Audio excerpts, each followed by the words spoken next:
समय बदल गया, बस माँ का प्यार नहीं बदला। बेटा जरा बात सुनो बेटा, अम्मी अभी नहीं। जब माँ चली जाती है तब एहसास होता है वही तो सारी दुनिया थी। माँ का प्यार हमेशा हमारे साथ होता है, भले ही वो हमारे पास न हो।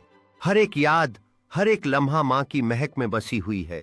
उसे याद है माँ की मुस्कान और उसके शब्दों की गर्मी जो हमेशा उसके साथ रहेगी।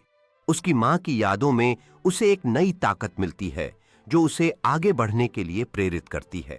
वह जानता है कि माँ का प्यार उसे हमेशा मार्गदर्शन करेगा, चाहे वह कितनी भी दूर क्यों न हो।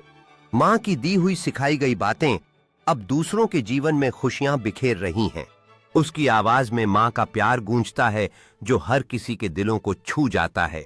उसने समझ लिया है कि माँ का असली उपहार उसके हृदय में जीवन भर बसा रहेगा। हर एक तारे में वह माँ की मुस्कान देखता है जो हमेशा उसकी राह दिखाती रहेगी। उसके दिल में यह विश्वास हमेशा रहेगा कि माँ उसकी रक्षा करती रहेंगी, चाहे वो कहीं भी हो।